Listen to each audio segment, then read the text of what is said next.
Hola, ¿qué tal? Bienvenidos y bienvenidas a Luchadoras en Rompeviento Televisión por Internet. Yo soy Lulú Barrera y como cada miércoles estoy con ustedes. El día de hoy vamos a abordar un tema que nos traslada a una preocupación fundamental de derechos humanos de las mujeres en otras geografías, más que en nuestro propio país. Hoy vamos a hablar de la mutilación genital femenina, una problemática que afecta a las mujeres, especialmente niñas, en varios países en África, en algunos de Asia y en algunos países musulmanes también.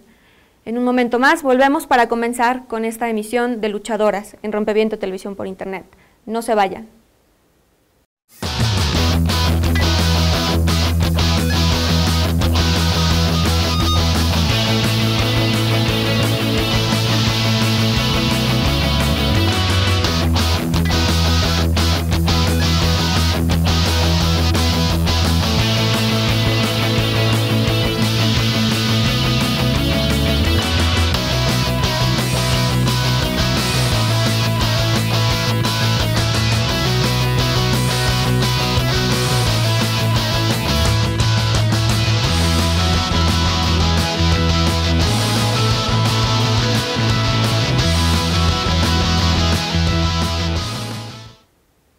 Hola, estamos en Luchadoras como cada miércoles aquí en Rompeviento Televisión por Internet.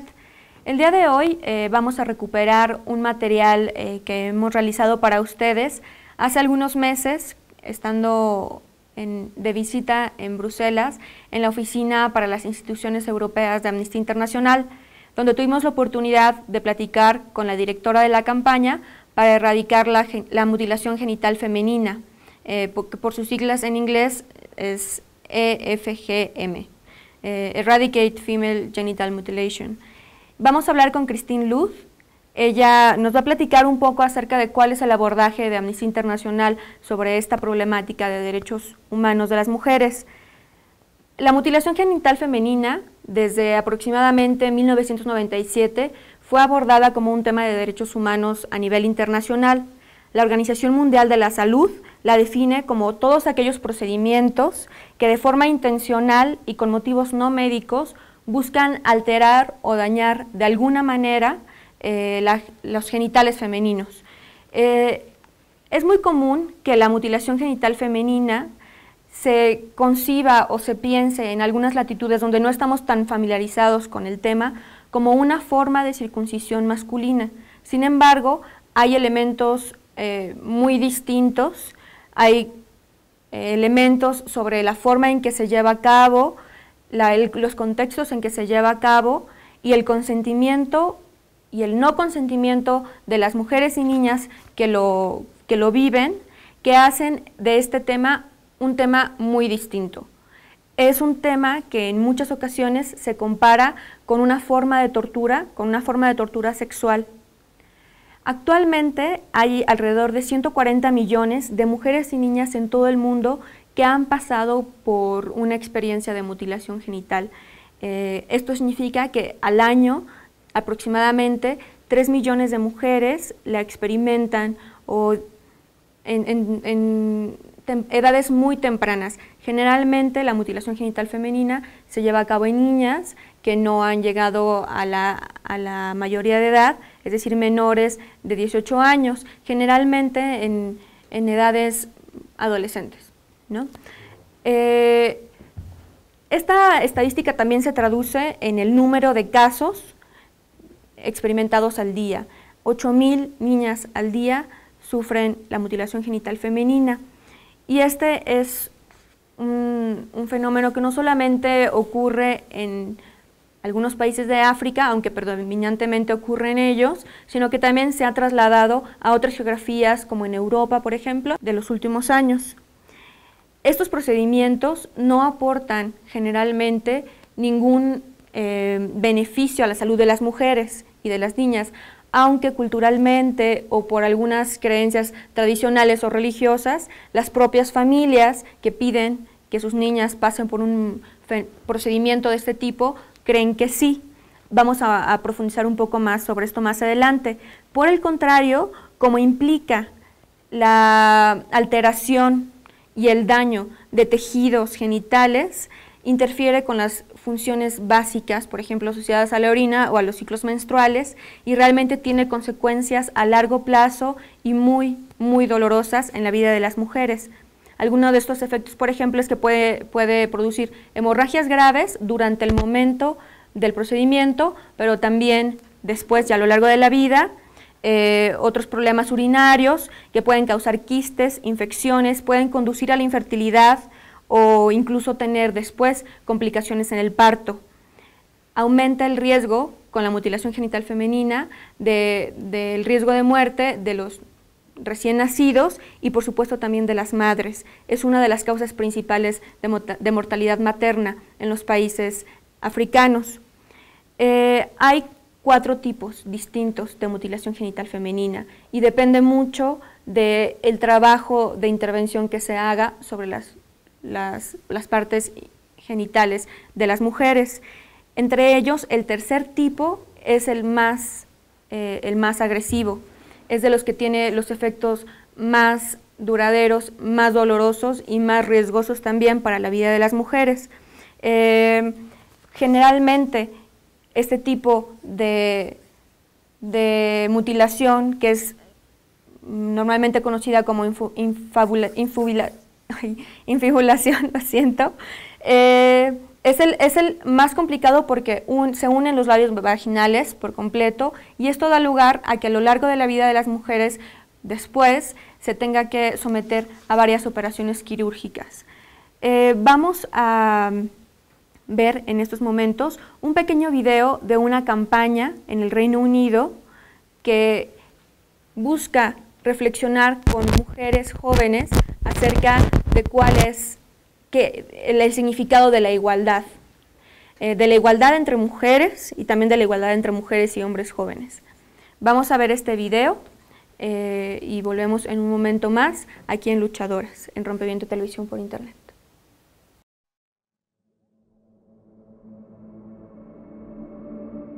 Female genital mutilation comes in different forms, from pricking of the clitoris to stretching of the labia, to partial or total removal of the genitalia. One of the most severe types of FGM is infibulation. The outer lips and the clitoris are removed, sometimes with a razor, causing a lot of blood loss. A small twig might be inserted before the wound heals, to create a small hole so the woman can use the toilet and continue to have periods. Some girls will struggle and may be pinned down so hard that their bones fracture. Afterwards, the legs are bound together for up to 4 weeks to allow the wound to heal, making intercourse and childbirth impossible, so a husband will know that he's marrying a virgin. I've met many young women who are dealing with the physical and emotional consequences and who are scared to this day, broken down and most importantly let down by the system that was supposed to protect them. I first heard FGM referred to as female circumcision, and I assumed that this was similar to male circumcision. When I realised how horrific it is, I knew I had to campaign against it. I'm that girl who's undergone FGM, and my mission has always been to save at least one girl. One girl means break the cycle and save a generation. If we change the language we use to talk about it, then that's one step forward. Is it a shock that 24,000 girls under the age of 18 are at risk of female genital mutilation here in the UK? Or that 3 million girls around the world are in the same danger? Our government says every child matters. How come our schools don't know about FGM? Would you want this to happen to your mother, your sister, or your best friend? Why are girls and women like me being ignored? So, are we equals? Until the answer is yes, we should never stop asking.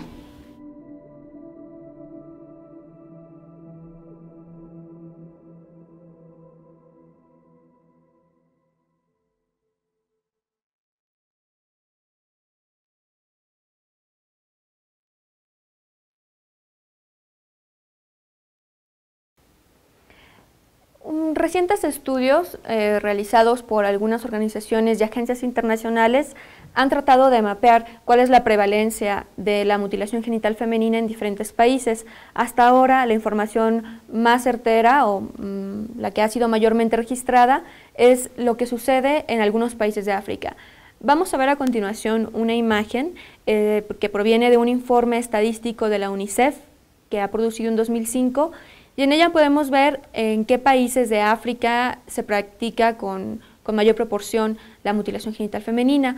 Por ejemplo, estamos viendo que en los países con un color azul más acentuado, como son Etiopía, Egipto, Sudán, Mali o Guinea, hay una proporción muy alta de mujeres en la que han pasado por la mutilación genital femenina, mientras que en otros países como en Kenia, el Chad o Mauritania y Senegal incluso, Burkina Faso, por ejemplo, y Costa de Marfil, la prevalencia disminuye. Hay algunos países en donde los registros todavía ni siquiera existen y donde también la práctica ya ha disminuido muchísimo. También aquí en este mapa logramos ver cuál es la prevalencia en Yemen, que es este país que está ya en la península árabe del lado derecho, ustedes lo pueden ver en el mapa.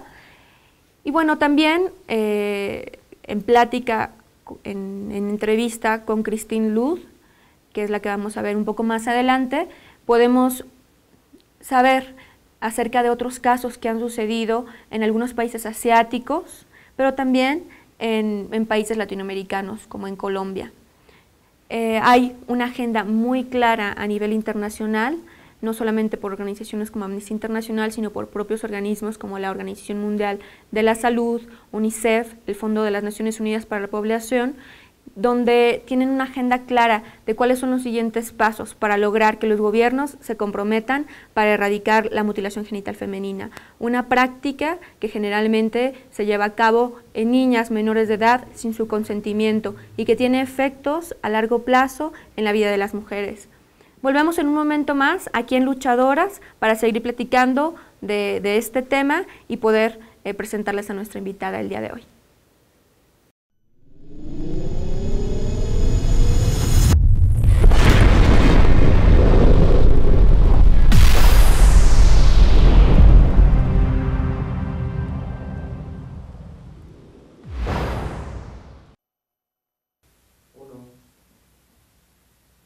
En el marco de un monumental fraude electoral en México, donde las propias autoridades mexicanas violentaron las leyes constitucionales y electorales del país, y frente a la imposición de Enrique Peña Nieto como presidente de la República, el fantasma de la derrota es una alucinación resultado de un delirio inoculado por los poderes fácticos en usted y en todos nosotros. Ese fantasma de la derrota, o sea, esa alucinación, es el resultado de una enfermedad hereditaria que tenemos que enfrentar radicalmente. No ver el tamaño del fraude es una alucinación. Desconocer que hubo un fraude es un delirio. Hacer nada sobre este respecto es heredar la miseria a los que están en esta generación y a los que vienen. Estamos hablando de las mexicanas y de los mexicanos. Estamos hablando de México. Frente a un escenario de imposición presidencial, nosotros queremos invitarle a imaginar, a pensar diferente, a salir de la inercia y del pasmo, a salir de la resignación y la parálisis que nos quieren imponer. Hoy, aquí en Rompeviento Televisión por Internet, queremos invitarle a participar con nosotros en un ejercicio ciudadano. Le invitamos a responder una pregunta: ¿qué acciones civiles y pacíficas podemos llevar a cabo para impedir la imposición de Enrique Peña Nieto? Somos millones los mexicanos inconformes y tenemos los suficientes elementos para hacer propuestas sensatas, viables, civiles, pacíficas y creativas.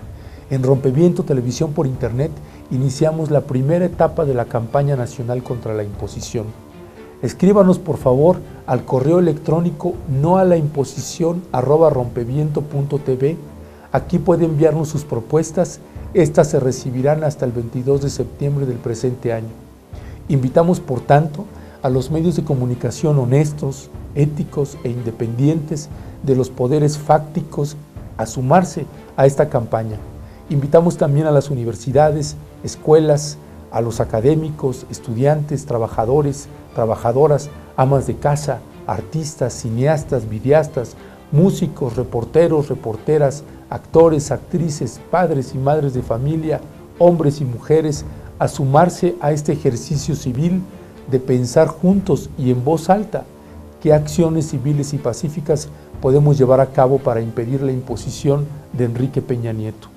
Invitamos también a los mexicanos y mexicanas que viven en el extranjero a sumarse a la campaña nacional contra la imposición.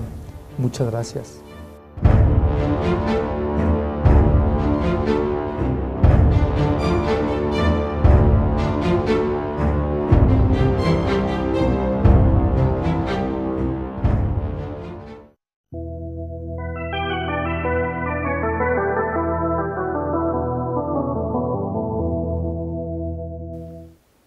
Estamos de vuelta en Luchadoras, en Rompeviento Televisión por Internet.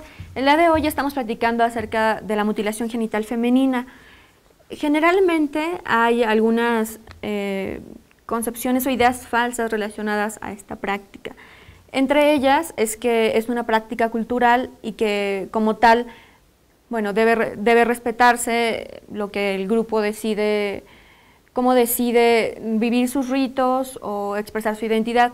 Sin embargo, es muy significativo, sin querer alterar este aspecto de autonomía de los pueblos, que mujeres que han pertenecido o que han vivido la mutilación genital femenina sí reconocen a la práctica como una violación a sus derechos humanos y ellas mismas han decidido volverse defensoras de derechos humanos en contra de este tipo de fenómeno, este tipo de procedimientos.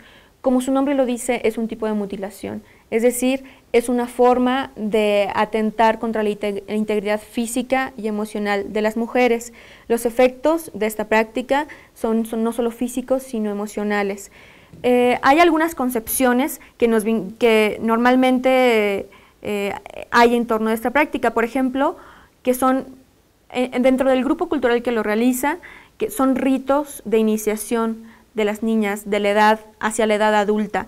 Se considera que son preparaciones al matrimonio, pero en muchas ocasiones las propias mujeres que han pasado por esto tratan de verlo desde una óptica de control hacia la sexualidad y los cuerpos de las mujeres. Muchas veces esta práctica se realiza para asegurar, por ejemplo, la virginidad prematrimonial de las jóvenes, que además, generalmente, en algunos países, forman parte de matrimonios arreglados a una edad muy temprana, a una edad adolescente.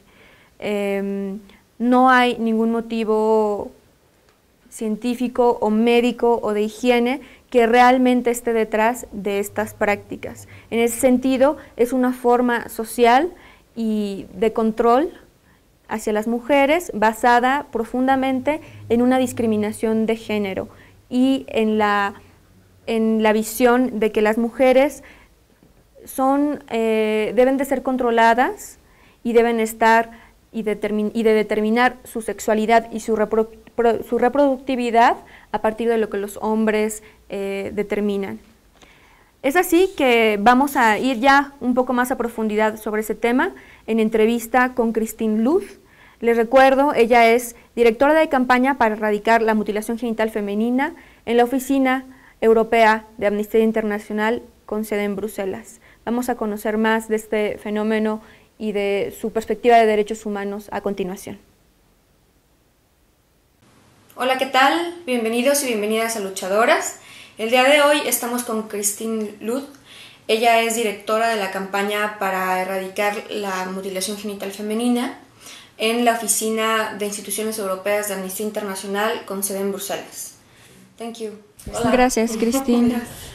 Christine, quisiera comenzar preguntándote acerca de qué es la mutilación genital femenina. Cuando hablamos sobre mutilación genital femenina, es un término que cubre muchas prácticas que consisten, por ejemplo, en cortar, coser y lastimar la genitalia de las mujeres. La Organización Mundial de la Salud la ha clasificado en 4 distintos tipos, dependiendo de la forma en que se lleva a cabo. Algunas veces es el clítoris, algunas veces es el clítoris y la labia. La más dolorosa es la que se clasifica como tipo 3 y consiste en cortar el clítoris y unir los labios, quedando solamente un orificio muy pequeño para menstruación y orina. Y hay una cuarta categoría que incluye una serie de otras formas. ¿Hay registros de cuándo comenzó y dónde? Bueno, hay registros de que comenzó en tiempos faraónicos. Se han encontrado momias con evidencias de infibulación, que es la forma más dolorosa de mutilación genital femenina. Sabemos que la práctica antecede la religión. Religiones con vestigios escritos, como la religión católica o musulmana. Es una práctica que se encontró en Egipto y en África subsahariana, pero también en otras regiones. ¿Es una tendencia común relacionar estas prácticas a causas religiosas? Como dices, esto puede ser una idea falsa. Sí, es un gran error vincular la práctica de la mutilación genital femenina, particularmente a la religión musulmana. Esto no es correcto porque el 80% de las mujeres musulmanas no han pasado por mutilación genital femenina. Y también se encuentra en otras religiones, por ejemplo, el judaísmo, el cristianismo, los cristianos coptos en Egipto. Lo encuentras en diferentes lugares. Entonces, donde se manifiesta mayoritariamente es en 28 países de África subsahariana, desde Senegal hasta Sudán, Djibouti, Somalia. Lo que se ha encontrado también es que se practica en Indonesia, en Malasia, en algunas comunidades de Irak, en Yemen y algunos grupos étnicos en Sudamérica o América Central. Colombia, por ejemplo, los pueblos Embera Chami, espero estar pronunciándolo bien. Este grupo también ha estado realizando esta práctica. En 2008 se descubrió que esto se realizaba por este grupo porque una niña murió derivado de una hemorragia. Y entonces el Fondo de Población de las Naciones Unidas, Colombia, empezó a trabajar con este grupo tratando de que abandonaran la práctica y en 2010 decidieron hacerlo. Esa es otra pregunta que tenía en mente. ¿Cuándo ese tema surgió por primera vez como una preocupación global en la comunidad de derechos humanos, algo que la comunidad tenía que liderar? Fue al final de la década de 1980 cuando se enmarcó como un tema de derechos humanos. Inicialmente se pensaba que era una tradición cultural y que poco se podía hacer al respecto, pero fue la Convención para la Eliminación de todas las formas de discriminación contra la mujer. Aunque no lo mencionaba explícitamente, habían algunos comentarios hechos por el comité CIDO y empezaron a hablar de la circuncisión femenina y así fue progresivamente abordado cada vez más por entidades internacionales dedicadas a establecer tratados, el Comité de los Derechos de la Niñez, el Comité contra la Tortura, el Comité de Derechos Humanos. Todas estas entidades de monitoreo de tratados han emitido recomendaciones y pronunciamientos contra la mutilación genital femenina. Lo que también resulta interesante es que pasó de ser visto como un asunto de mujeres y hubo una serie de controversias al respecto a ser visto como una forma de tortura o trato inhumano degradante. Puede ser una pregunta un poco obvia para ti, pero quisiera resaltar este aspecto para la audiencia. ¿Por qué es un tema de derechos humanos? ¿Cuáles son las características de esta práctica que lo hacen un tema relevante desde la perspectiva de los derechos humanos?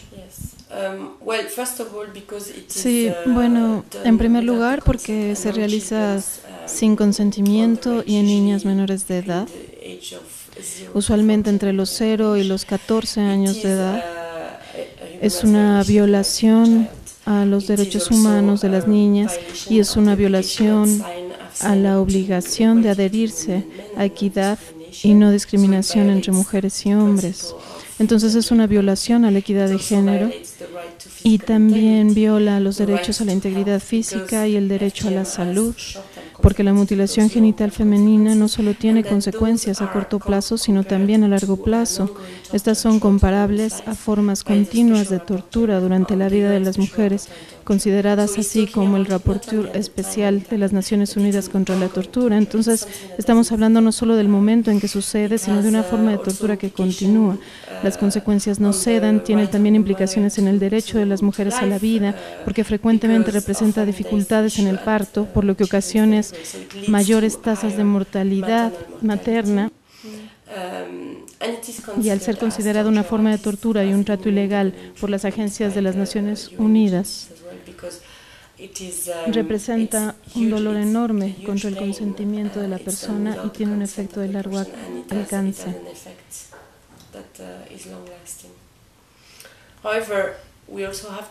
Sin embargo, debemos tener cuidado cómo hablamos de este tema, por ejemplo, en el contexto migratorio, porque no queremos tampoco estigmatizar a la población migrante, o en el caso de Colombia, que es realizado en poblaciones originarias, no queremos estigmatizar a este grupo. Lo que se necesita es también trabajar sobre la prevención, lo que significa educación, sensibilización, trabajo en campañas para tratar de mirar el asunto de manera compleja, no solo desde el punto de vista de la tradición, sino del hecho de que es un contrato social.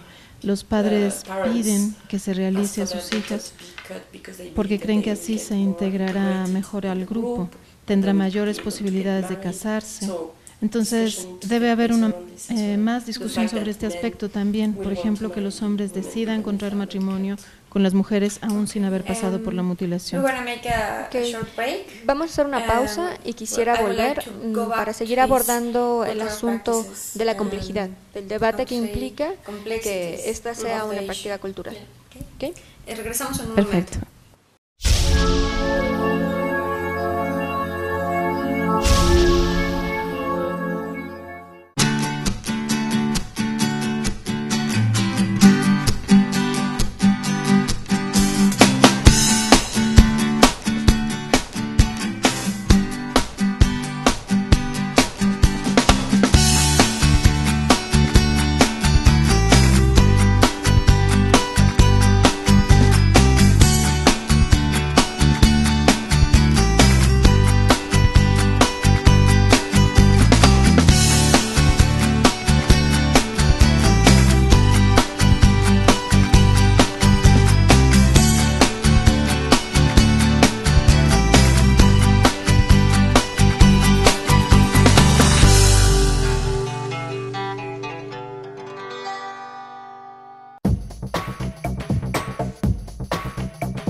Y no se vale engancharse en la agenda electoral sin haber parado la guerra y el modelo económico que nos está devastando. ¿Cómo vamos a parar la guerra? ¿Qué está pasando en México?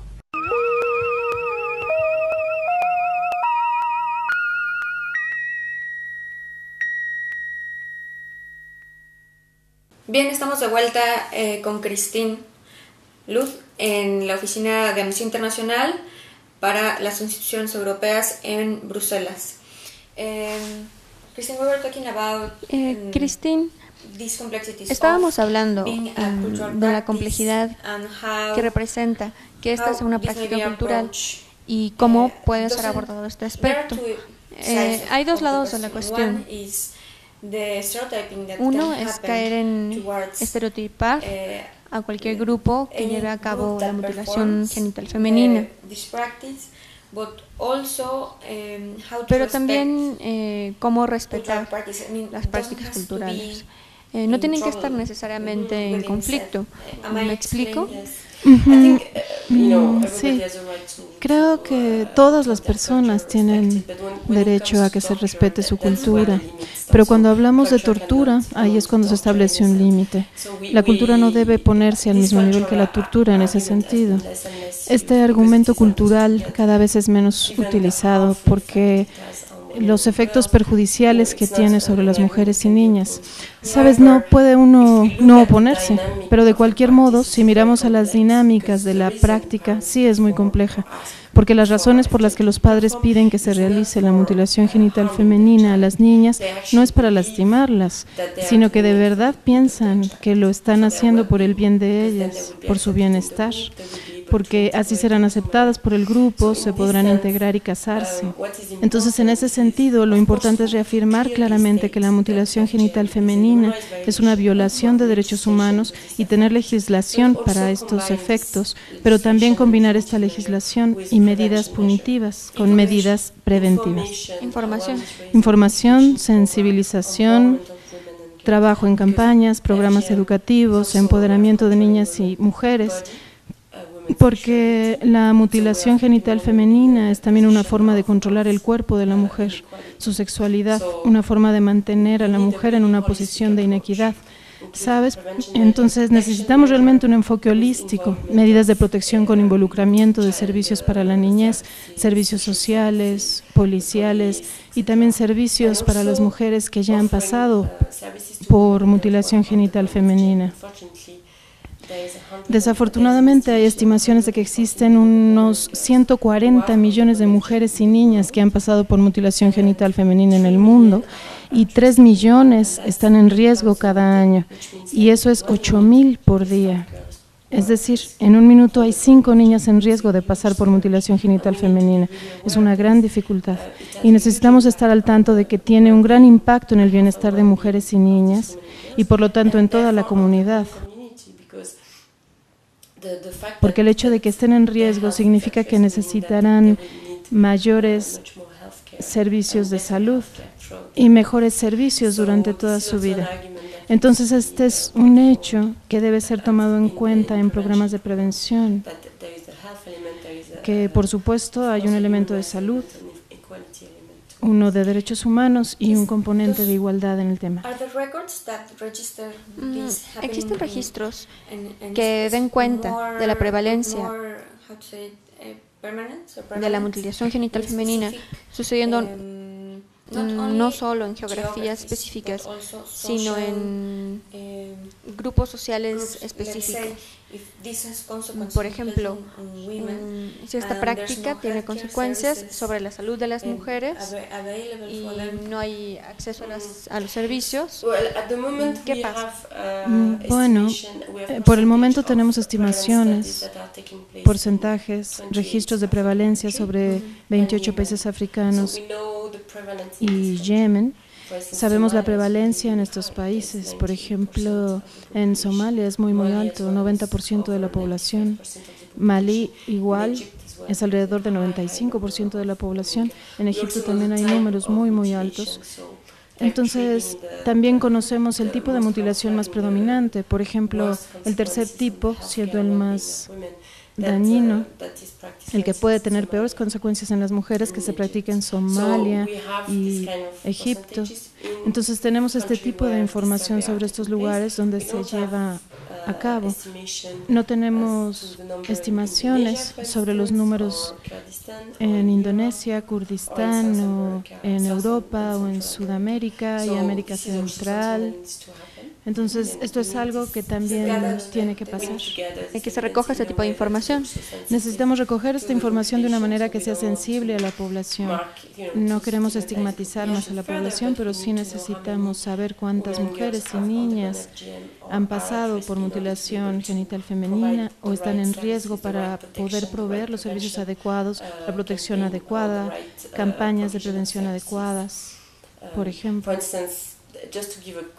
Solo para dar un ejemplo rápido, cuando una mujer ha pasado por la infibulación, que es el tipo 3 de mutilación, cuando los labios son unidos, al momento de dar a luz es muy difícil, porque frecuentemente doctores y enfermeras que no están familiarizados con la práctica, harían una cesárea, cuando en realidad podrían dar a luz de manera natural, ¿sabes?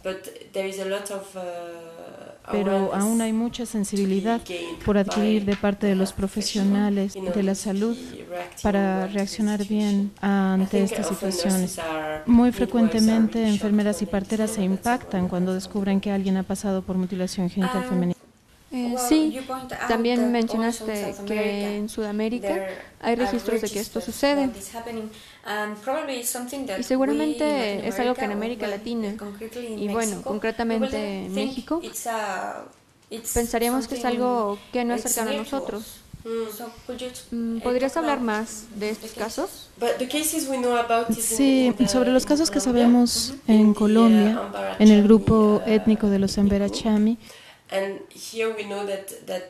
no hay un estudio de prevalencia. Lo que aquí sabemos es que estaba siendo practicada unos días después de dar a luz. El clítoris fue cortado. Hablo en pasado porque hubo un abandono de la práctica por este grupo, pero el clítoris era cortado y luego se quemaba porque supuestamente hacía a las mujeres más, ¿cómo decirlo? Se hacía para mejorar la castidad de las mujeres y hacerlas más fieles a sus maridos. Desafortunadamente esta práctica también es para controlar la sexualidad de la mujer. Y hubo una niña que murió hace 4 años y el juez no quiso investigar el caso, argumentando que había normas específicas alrededor de este grupo. Pero después se dio cuenta de que era una violación de derechos humanos y pidió al órgano legislativo normar sobre mutilación genital femenina.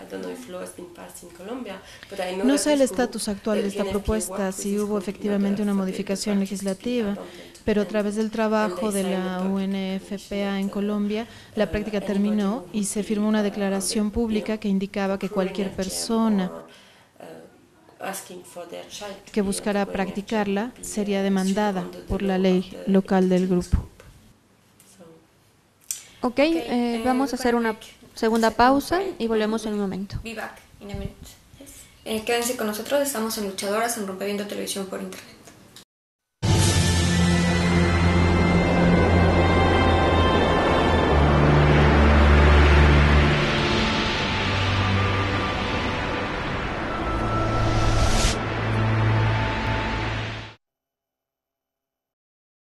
En el marco de un monumental fraude electoral en México y de la imposición de Enrique Peña Nieto como presidente de la República, el fantasma de la derrota es una alucinación resultado de un delirio inoculado por los poderes fácticos en usted y en todos nosotros.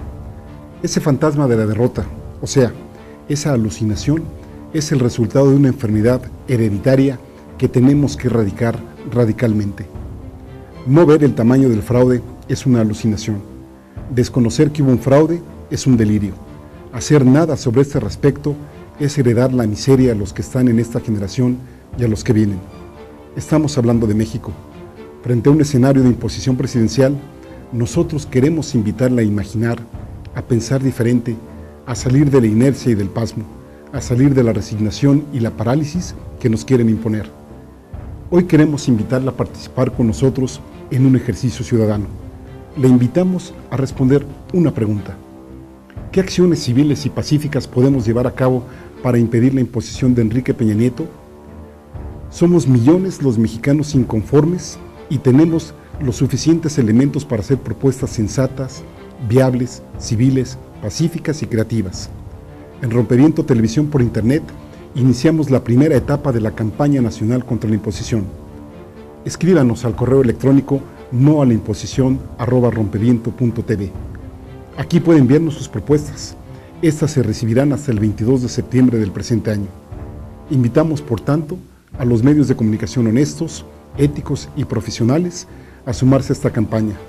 Invitamos a las universidades, escuelas, a los académicos, estudiantes, trabajadores, trabajadoras, amas de casa, familias, artistas, cineastas, videoastas, músicos, reporteros, reporteras, actores, actrices, hombres, mujeres, padres y madres de familia, a sumarse a este ejercicio civil de pensar juntos y en voz alta. ¿Qué acciones civiles y pacíficas podemos llevar a cabo para impedir la imposición de Enrique Peña Nieto? Invitamos también a todos los mexicanos y mexicanas que viven en el extranjero a sumarse a la campaña nacional contra la imposición. Gracias.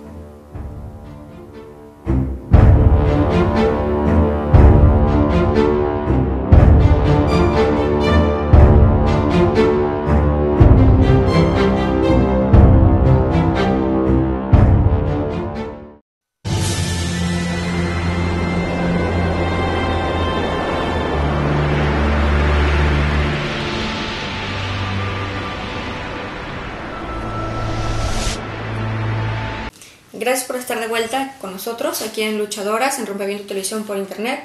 Continuamos con Christine. Christine, quisiera preguntarte qué tipo de trabajo se puede hacer contra esa violación de derechos humanos, más allá de lo que ya nos has explicado. ¿Qué es prevención? En términos de trabajo de derechos humanos, los estados tienen la obligación de actuar con debida diligencia para prevenir que la práctica se lleve a cabo, para prevenir que mujeres y niñas estén en riesgo de mutilación genital femenina, de procesar a perpetradores de mutilación genital femenina y de ofrecer reparación, incluyendo acceso a servicios de salud adecuados. Como he dicho anteriormente, hay consecuencias a largo plazo. Algunas de ellas son físicas, algunas psicológicas, lo que incluiría también acompañamiento psicológico, etcétera, etcétera.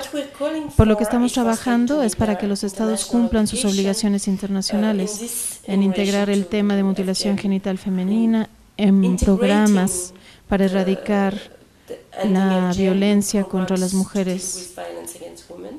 Por ejemplo, viéndolo también como una forma de abuso de la niñez, en integrarlo dentro de las políticas contra la violencia y abuso de la niñez, para verlo desde el punto de vista del asilo, porque las mujeres en riesgo de mutilación genital femenina tienen posibilidad de pedir asilo bajo la Convención de Ginebra. De cualquier manera, en Europa no se ha implementado de manera armonizada. Algunos estados sí reconocen el hecho de que mujeres y niñas necesitan protección, pero otros no. Incluso al interior de un país hay diferentes políticas. Por ejemplo, en Bélgica, si vas al área de habla francesa, ofrecen verdaderamente altos estándares de protección. En cambio, en el área de habla flamenca, la protección está muy por debajo. Entonces, tenemos diferencias en Europa. Entonces, lo que estamos pidiendo vis a la Unión Europea, que está desarrollando un sistema común de asilo, es integrar el tema en su texto, pero también en las políticas y en las prácticas relativas al asilo. Entonces, esto es una parte muy importante de nuestro trabajo.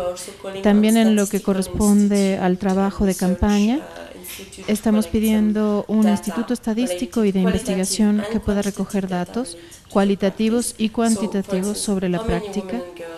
Por ejemplo, cuántas mujeres han pasado por mutilación genital femenina en la Unión Europea, cuántas están en riesgo, dónde se encuentran, pero también qué factores pueden ayudar a detener esta práctica en el contexto de migración, porque las razones por las que esto puede llevarse a cabo en contextos de migración pueden ser distintas que en los países de origen. Pueden ser también factores identitarios, que son unos fuertes en el lugar de origen. Bueno, independientemente del estatus migratorio, ¿cierto? Si es con documentos o no.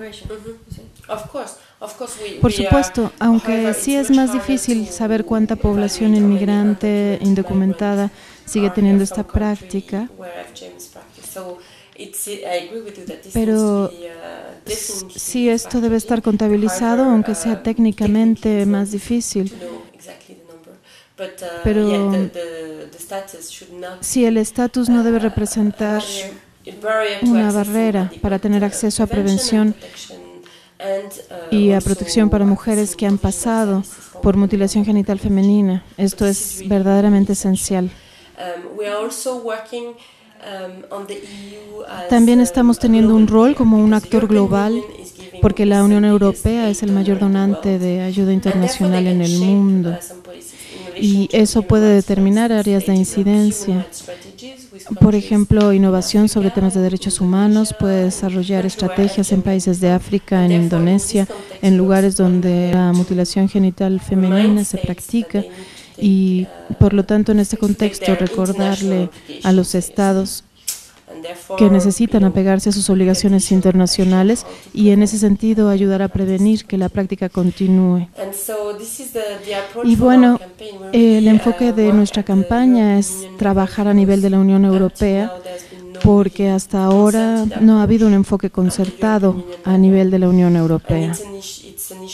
Y es un tema que afecta tanto a los países de la Unión Europea como a otros fuera de ella.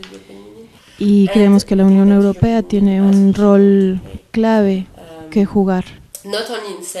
No solo diciendo esto es horrible y es una violación a los derechos humanos, no solo son palabras, sino sobre acciones concretas. Así es que en nuestra campaña identificamos las acciones que un Estado puede tomar para impulsar este tema hacia adelante. Ya nos has platicado acerca de las diferencias entre las legislaciones y los servicios provistos al interior de Bélgica. ¿Nos puedes hablar un poco más sobre el estatus en otros países europeos? Bueno, es muy distinto el abordaje en cada país. En Francia el enfoque ha sido muy dirigido a la criminalización de la práctica y procesar a perpetradores. Sí, ha sido mucho en ese sentido. En el Reino Unido se ha trabajado mucho como un tema de salvaguardar a la niñez, en particular a las niñas. Entonces se ha trabajado mucho con el sector de organizaciones por el bienestar de la niñez. En diferentes países incluso hay diferentes enfoques. Y bueno, la Unión Europea es muy variada. Entonces, algunos países han tenido olas migratorias por un tiempo más largo y otros se han unido recientemente a la Unión Europea y tienen menor flujo, pero eso no significa que no pueda cambiar a lo largo del tiempo. Lo que sabemos, por ejemplo, es que en Francia la población con la más alta prevalencia puede encontrarse entre la población de Mali y en el Reino Unido entre la población de Somalia. Entonces también hay diferentes poblaciones y diferentes abordajes. Y también depende del tipo de mutilación que se puede encontrar y también las prácticas culturales alrededor de esto. Por ejemplo, en algunos lugares como en Sierra Leona es una práctica secreta. Entonces la gente tiene miedo de hablar de ello. Hay toda una mística alrededor. ¿Un tabú? No solo un tabú, la gente tiene miedo porque está relacionado con brujería. Entonces tienen miedo de pensar que si empiezan a hablar de ello algo malo puede sucederles. Creo que el Estado tiene que comenzar a desarrollar estructuras adecuadas para prevenir la práctica. Tienen la obligación. Es un trabajo que debe ir mano a mano con la comunidad donde la mutilación genital femenina es practicada. Es un tema de empoderamiento de las mujeres y niñas, un tema de no estigmatizar a la comunidad. La comunidad puede encontrar una respuesta a esto, pero necesitan estar acompañados. Gracias. De nada. Bien, y finalmente, para concluir con esta entrevista, tú has hablado sobre empoderamiento también. Y yo quisiera saber cuál es el rol de las mujeres que han pasado por la mutilación genital femenina a lo largo de sus vidas. ¿Hay casos de mujeres que se hayan convertido en defensoras de derechos humanos sobre este tema? Sí. En nuestra campaña, en la campaña de Amnistía Internacional, hemos tenido la enorme oportunidad de tener a mujeres así trabajando con nosotros, que son grandes modelos de mujeres empoderadas, que hablan muy bien y son muy abiertas sobre esto, que usan su experiencia no solo sobre la práctica, sino sobre la búsqueda de asilo, que te pueden contar sobre cómo es ir a visitar a un ginecólogo cuando eres una mujer que ha enfrentado mutilación genital femenina, y las reacciones de los ginecólogos o doctores tiene tanto poder, no solo para quienes toman decisiones de política, sino son modelos para las mujeres de la comunidad que han pasado por eso. Fuera de eso, no es sencillo para ellas. Frecuentemente están amenazadas por su comunidad, son excluidas, son cuestionadas por qué hacen eso, por qué amenazan sus tradiciones. Así que requiere mucha fuerza. No está libre de riesgos, desafortunadamente. Pero es muy bello ver cómo ellas realmente, cómo decirlo, cómo logran incluso empoderar a otras mujeres que han pasado por esto a través de sus acciones. Bueno, muchísimas gracias por esta entrevista. De nada. Estamos transmitiendo en México y queremos hacer visible. Bueno, Amnistía es una organización que trabaja basada en solidaridad internacional. Sí. Así que muchísimas gracias, Christine, por esta oportunidad. De nada y gracias. Muchas gracias por estar con nosotros. Estamos en Luchadoras en Rompeviendo Televisión por Internet.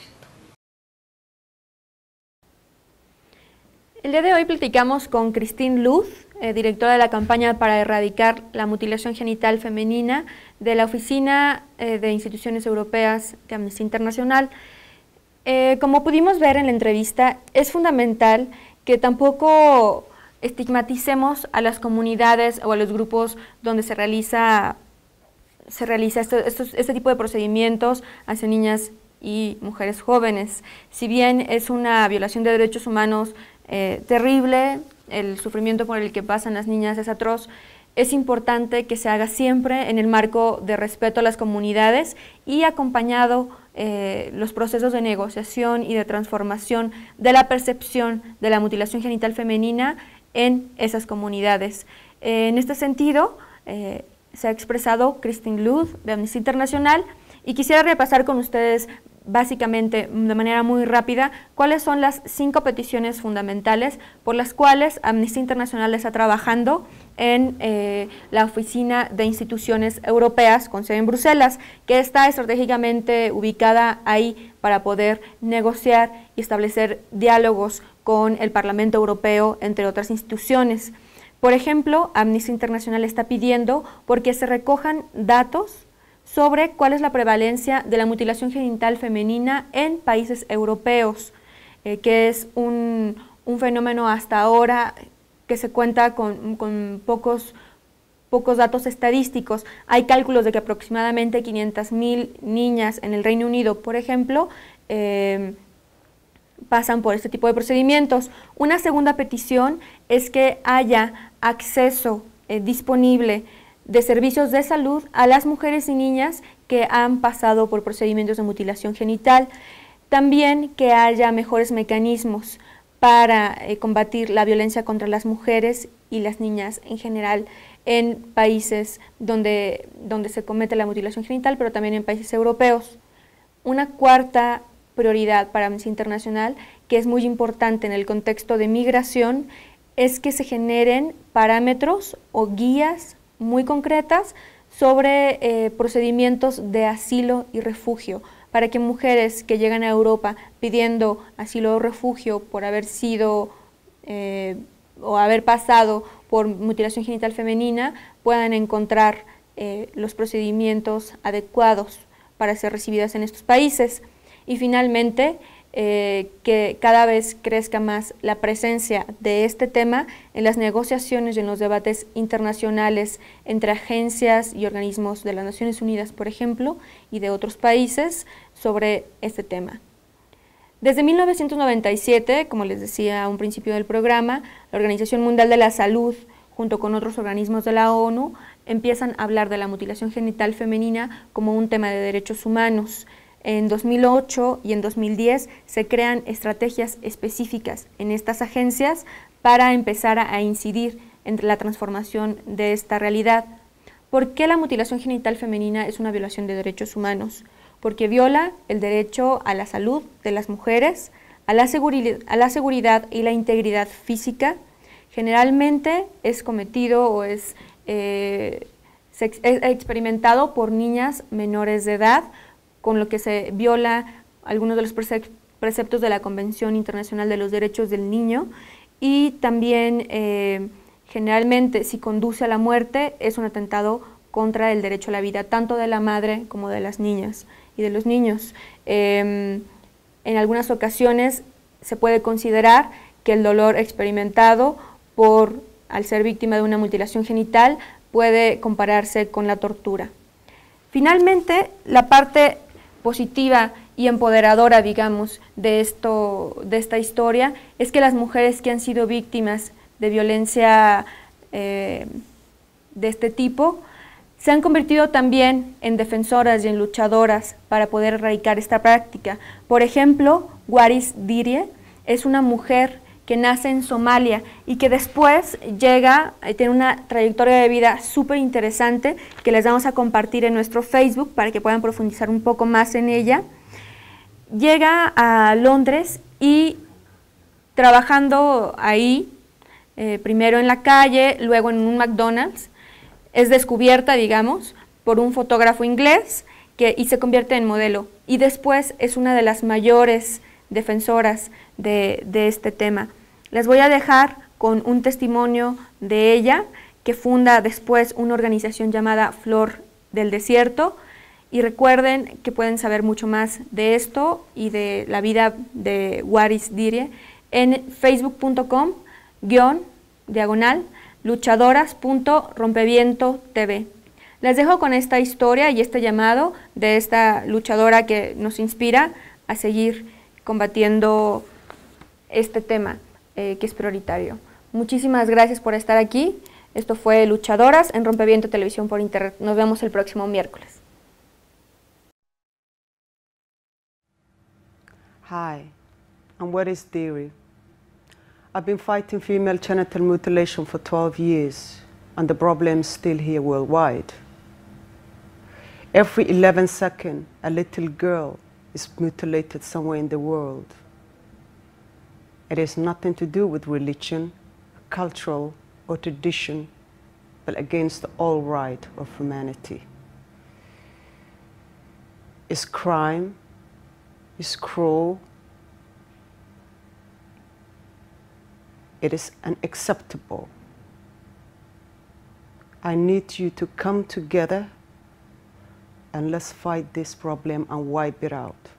Not tomorrow, today. There is no place in this century in such a horror we cannot accept. So join me to wipe this out. Thank you.